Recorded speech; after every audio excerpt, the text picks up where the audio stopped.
What up, YouTube? Back again to do another review. Today we're actually reviewing a movie on a streaming service. We're actually reviewing Netflix's Nigerian faith-based movie called Man of God. And it actually debuted on April 2022. And we're going to go ahead and actually get into it. But before we do, I go ahead and actually just ask you if you're a person of faith, if you're a person that likes foreign types of faith-based initiatives, or something that actually has a lot going on, then Man of God would be one of the ones that you might want to check out. So let's go ahead and actually take a look at a clip from that, and then we'll dive into it.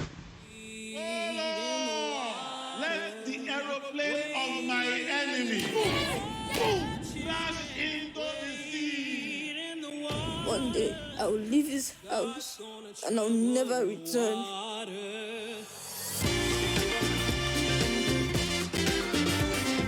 Baby, you finish work, oh. Where they go house now? This might sound crazy, but I like you very much. You know we'll always be together.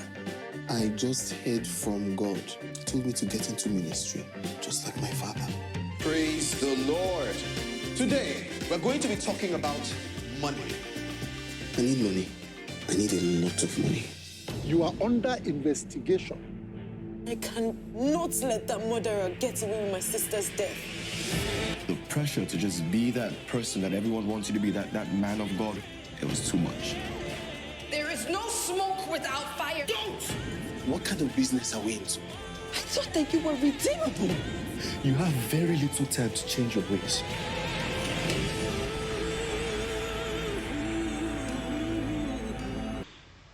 All right, so the clip is there. That's what Man of God's trailer looks like. Man of God trailer looks like.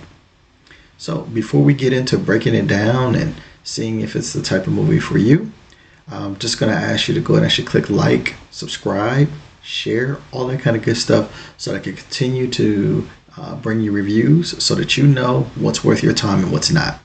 All right, so let's get into it. So the faith-based movie of Man of God is Nigerian based, and it actually dropped in Netflix of April of 2022. And it centers around an individual named Samuel, who was born to a prophet of a father who evangelizes to his church and has his own church, and he goes about the life he lives, the life that he actually preaches to people. And we see a little bit as far as the son and how he grew up or what have you, and then we cut to him as an adult. He's actually left the life of what his father has prophesied, preached to, and all that kind of good stuff. As Samuel is going through life, battling with his upbringing versus what he sees of the world and trying to discover himself. And throughout this entire endeavor, he starts to become who he wants to be, who he needs to be, and ultimately who he's destined to be. That's kind of like the whole premise of the movie. Gets a little difficult to go into deep aspects of the movie without revealing too much. But I will tell you there's a lot of turns in regards to what's being said, what's happening, the events that's going on that Samuel has.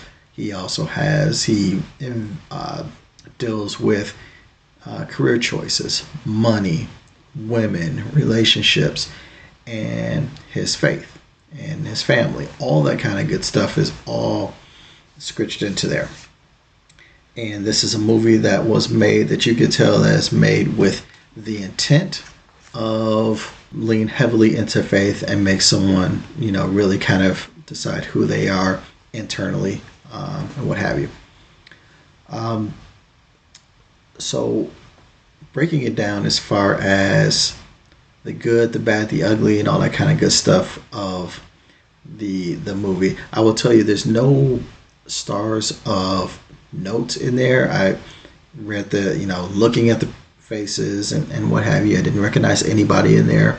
And then, reading over the cast list, when I researched it afterwards, There's no names that you'll notice, so these are complete unknowns.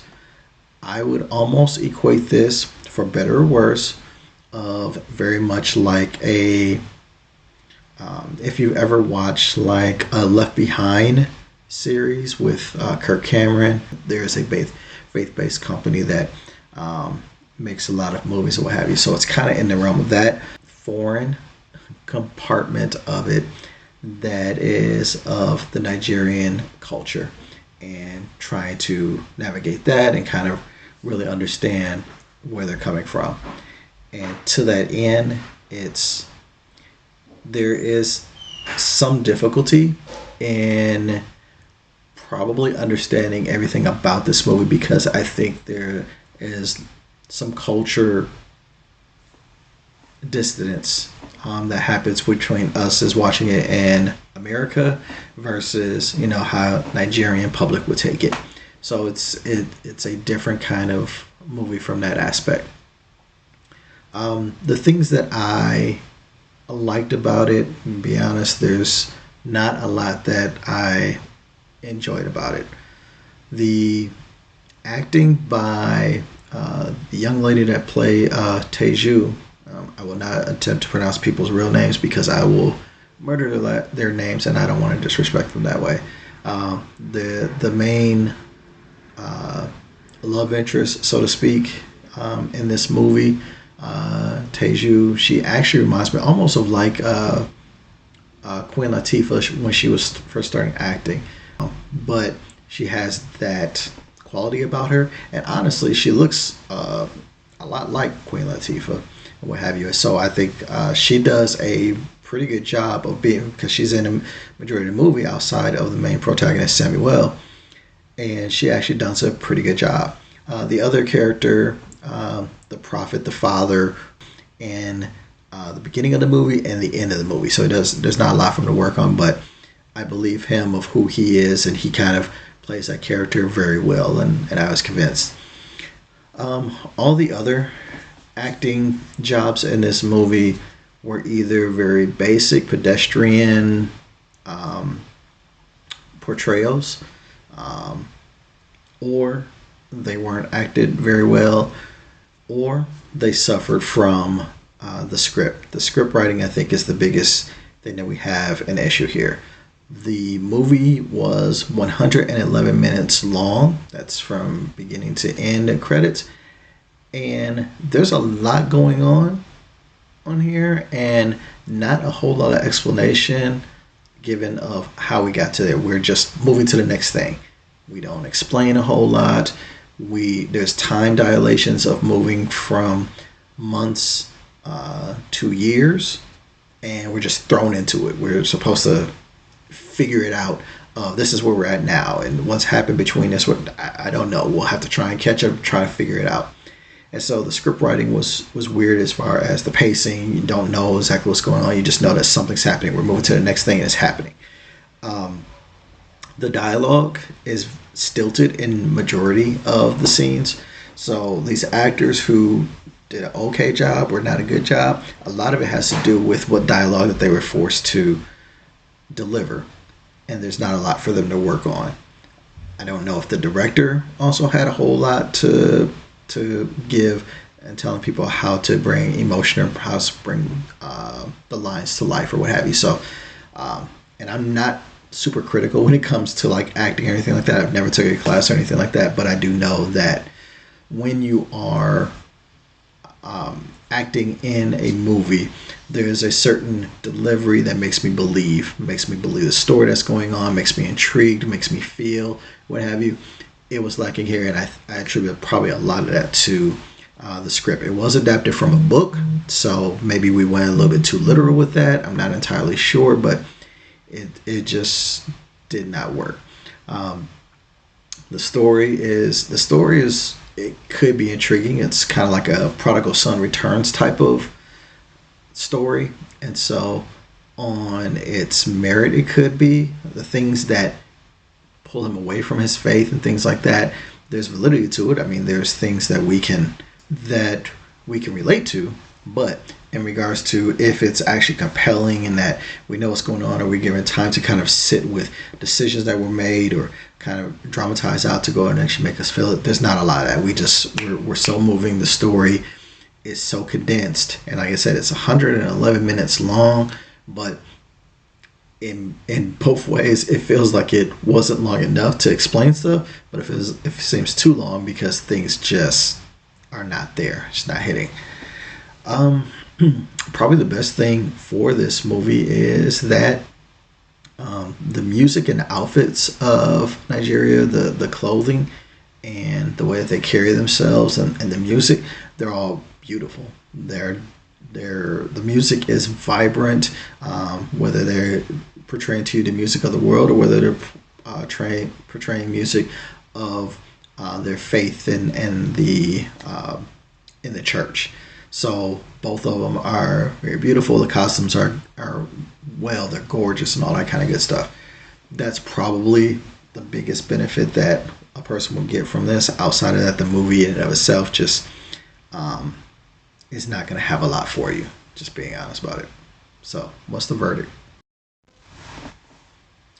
So Man of God by Netflix for me is it gets a grade of a D. And the only redeeming qualities, as I said, is the music and the clothing. A little bit of good acting by the love interest and the father are the things that they're not in there enough, because it's Samuel, the main protagonist of the story, is the one that has to carry it. And there's a lot of times where you are just like, it's not compelling, or we rush his character along so well or so much that we're left to be like, my brain is about to explode. Oh, we're on this emotion now, we're on this event. Maybe there's just not a lot there to grab onto and hold there. So it's not a complete failure, because you could tell that there was effort put forth in everybody that's doing it. There is some validity to the prodigal son returns. I think there's something like that, and it does make you think in the aspect of just going through this movie of, am I living in my purpose? Am I doing what I need to live my life? So there's some value in that, but the way that we get there, the structure of this, like, it's just all over the place. So yeah, it gets a D.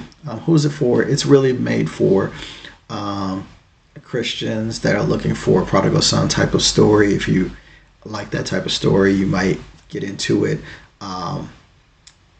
Possible faith-based people who understand Nigerian culture, because I think that's a component of what maybe is not really prevalent here, that I think you have to understand the Nigerian culture in order to probably get more out of the film, out of it. But for a casual moviegoer, for just a person that really appreciates a well-made movie, there's not much here for you. You might as well look for something else to watch on your streaming service.